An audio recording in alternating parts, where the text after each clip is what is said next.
Welcome दोस्तों, इस video में बात करेंगे सोशल मीडिया की वायरल खबरें। जी हाँ, स्वागत है। काफ़ी दिनों बाद लौटा हूँ। आवाज़ में काफ़ी तकलीफ हो गई थी। मैंने एक वीडियो बनाई थी जिसमें मैंने बताया था कि मेरे हलक में एक तकलीफ है जिस पर रह रहे कभी कभी काफ़ी खून आ जाता है, और इस बार कुछ ज़्यादा ही आ गया था। लेकिन अब थोड़ा सीरियस होकर के इलाज करवा रहा हूँ, इस वजह से ब्रेक पर था। लेकिन आप लोगों के मैसेजेस, मेल्स और आप लोगों का जो चिंता करने का तरीका था, हालचाल पूछे, उसके लिए बहुत बहुत शुक्रिया। शो ऐसे ही जारी रहेगा जैसे आता था। तो कोई भी शक अगर आपके मन में गुजरा हो कि ये नहीं आ रहा, इसके पीछे क्या वजह है, तो वो शक खत्म कर दीजिए। जैसे आते थे वैसे आते रहेंगे। तो शुरुआत करते हैं। सबसे पहली अपडेट, सोशल मीडिया पर चल रहा है profit Mohammed no one can stop Adipurush. Share करने वाले सारी अपडेट इस वीडियो में। सबसे पहले शुरुआत करेंगे कि प्रॉफिट मोहम्मद क्यों ट्रेंड कर रहा है। आज मिलादुन नबी है और प्रधानमंत्री मोदी ने जो है मुबारकबाद दी है। ट्वीट करके कहा है कि बेस्ट विशेस ऑन मिलादुन नबी।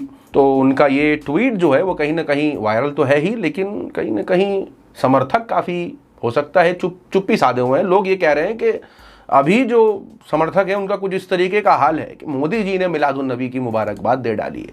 दूसरी तरफ जो पत्रकार हैं वो भी प्रॉफिट मोहम्मद की हदीसें कोट कर रहे हैं, जहां प्रॉफिट मोहम्मद ने ये बात कही थी कि तुम में से बेहतरीन वो है जो अपनी ज़बान और हाथ से किसी दूसरे को नुकसान या तकलीफ नहीं पहुंचाता। तो प्रॉफिट मोहम्मद ट्रेंड कर रहा है, इसकी वजह मिलादुन नबी है। काफ़ी कुछ चला इसके हवाले से। लेकिन दूसरी तरफ मैं शेयर करूँ कि अभी आदि पुरुष को लेकर के चर्चा है, और अभी से मुराद ये है कि काफ़ी दिनों से चर्चा है और कहीं ना कहीं सवाल के घेरे में है। कि पहले सवाल तो वीएफएक्स पर है, सैफ अली खान के हेयर कट और दाढ़ी पर है कि रावण ऐसा कब लगता था। लोगों का ये कहना है कि किस तरीके से पिक्चर को दिखाने की कोशिश की जा रही है। हनुमान जी को एक मुसलमान दिखाया जा रहा है, दाढ़ी तो है, मूंछ नहीं है। तो ऐसे तो सिर्फ मुसलमान ही ड्रेस्ड करके रहते, तो इसकी आलोचना शुरू हो जाती है। लेकिन अभी जो है वो ये भी ट्रेंड कर रहा है कि आदि पुरुष को कोई रोक नहीं सकता। वो जो है प्रभास के समर्थक हैं, वो लोग ट्रेंड करवा रहे हैं कि आदि पुरुष को तो आना ही चाहिए।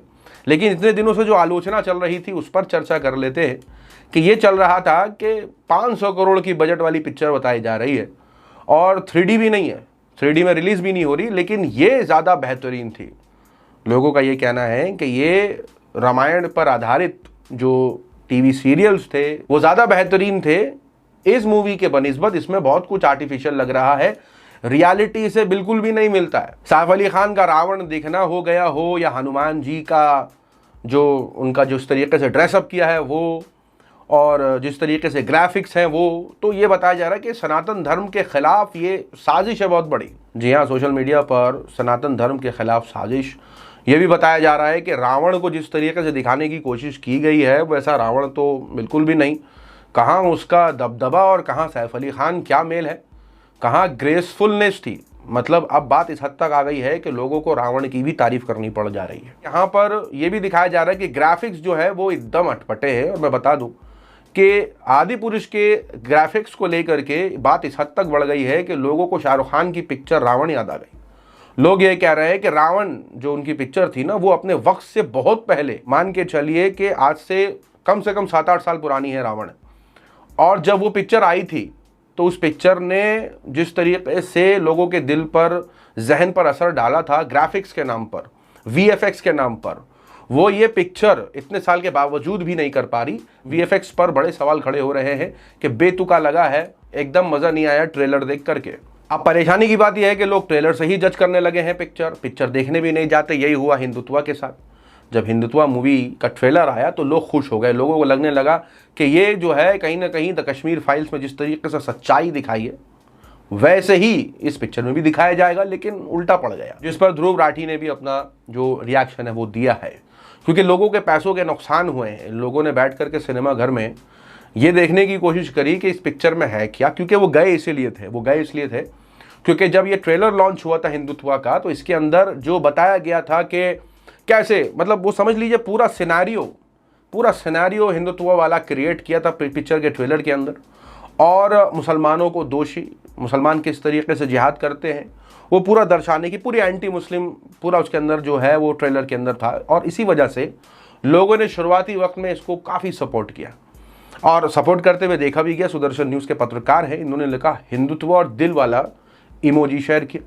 अब हुआ ये कि इसके बाद जब हिंदुत्व मूवी की जो प्रेस कॉन्फ्रेंस हुई उसके अंदर हमने देखा कि जब सवाल पूछा जा रहा था प्रोड्यूसर से, एक्टर से, तो वो लोग खुल के नहीं बता रहे थे। वासुदेव कुटुंबकम कह रहे थे, जिस पर पत्रकार नाराज हो रहे थे। पत्रकार सवाल पूछ रहे हैं कि हिंदुत्व मूवी में आपने क्या दिखाने की कोशिश करी है, थोड़ा हमें बताएं।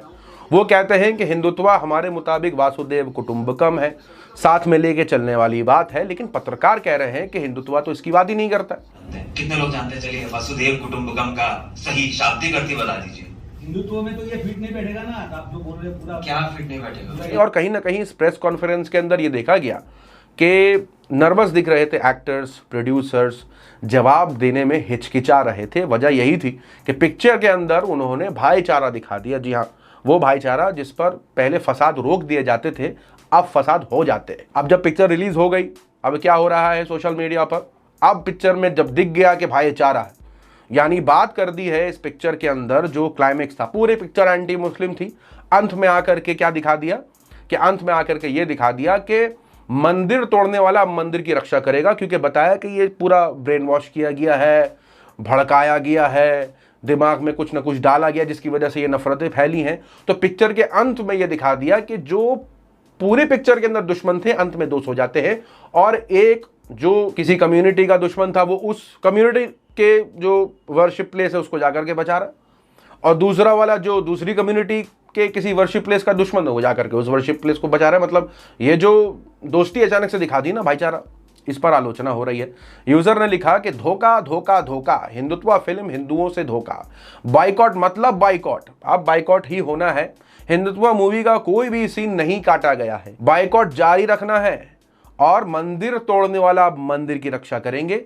ये कैसा भाईचारा, हिंदुत्व फिल्म को बैन करो। अब इसका सपोर्ट करते हुए जो लोग पहले हिंदुत्व मूवी का सपोर्ट कर रहे थे, अब इसके खिलाफ बोल रहे हैं।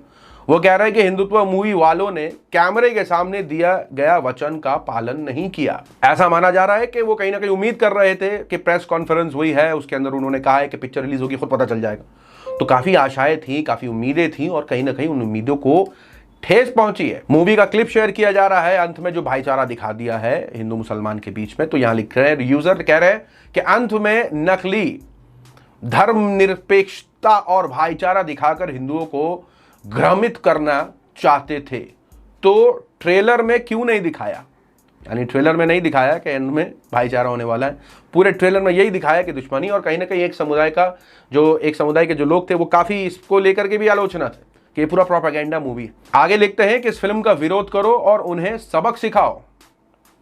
सोशल मीडिया पर इन यूजर्स के रिएक्शन पर लोग रिएक्शन दे रहे हैं, कहते हुए कि लो बताओ, नफरत देखने गए थे बेचारे, ये सब क्या देख डाला, पैसा वेस्ट हो गया इन लोगों का। ध्रुव राठी आगे रिएक्शन देते हैं कि हिंदुत्व गैंग जो है अब बाइकॉट कर रहा है हिंदुत्व मूवी को, और वजह यह है कि इस पिक्चर के अंत में भाईचारा दिखा दिया गया है।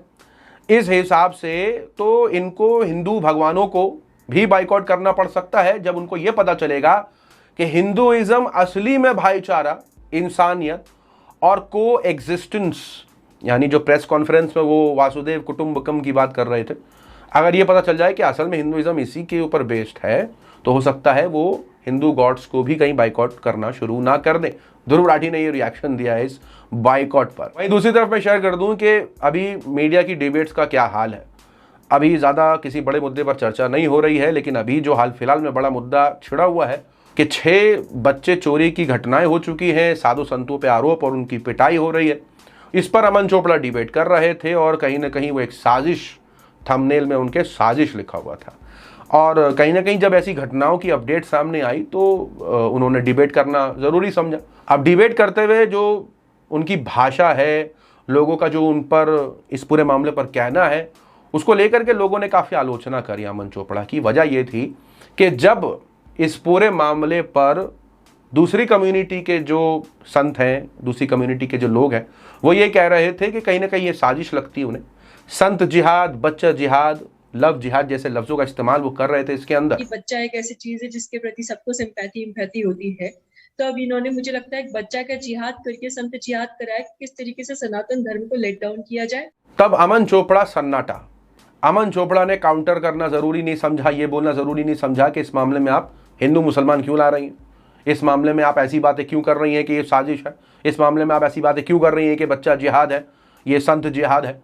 तो अमन चोपड़ा ने काउंटर नहीं किया, लेकिन अगर इसका जवाब देते हुए दूसरी कम्युनिटी के पक्ष ने यह बात कही कि इस भीड़ में आप एक आदमी निकाल दें जो टोपी पहना हुआ हो और साधु संतों की कहीं ना कहीं वो हाथ उठा रहा हो उनको या मार रहा हो। अमन जी आप वीडियो देखिए, आप वीडियो चलवाइए वो वाली। हाँ, साधु को बताइए बताइए किस टोपी वाले ने मारते हुए दिखाई दे रहा कोई? जी हाँ, जब ये सवाल पूछा तो अमन चोपड़ा अचानक से बिलबिला उठते और कहते हैं कि मैंने बात ही कब करी है, आप हिंदू मुसलमान क्यों ला रहे हैं, आप टोपी क्यों पहना रहे? नहीं मैंने कहा बोला नहीं टोपी वाले, मैंने कहा साधुओं को पीटा जा रहा है। अच्छा सुन लीजिए मेरी बात, कहां से आ गई? मैं कह रहा हूं अमन जी बात तो सुन लीजिए। पहले टोपी कहां से आ गई? हाजी मेरा दीन धर्म ढूंढ रहे हैं। क्या मैंने बोला मुसलमानों ने की साधुओं की लिंचिंग की कोशिश? अरे तो हिंदू भाई कहां से आए फिर?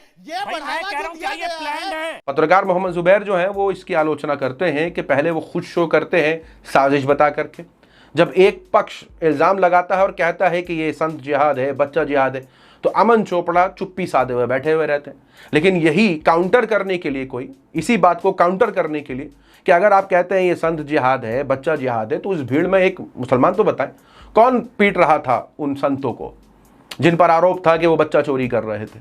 तो अमन चोपड़ा आग बगूला हो जाते हैं। सोशल मीडिया पर काफ़ी चर्चे में थी ये डिबेट और लोग काफ़ी आलोचना भी कर रहे थे इस डिबेट का कि मामला कहाँ किस पर लेके जाया गया और अमन चोपड़ा किसको चुप कराना चाहिए था उसको चुप नहीं कराया और जो अपनी बात रखने की कोशिश कर रहा था उसे चुप करा रहे थे। सोशल मीडिया पर काफ़ी वायरल सारी अपडेट्स, आपकी अपनी क्या राय है कमेंट सेक्शन में ज़रूर बताएं। मिलूंगा आप सभी से अगली वीडियो में, तब तक के लिए अपना ख्याल रखें।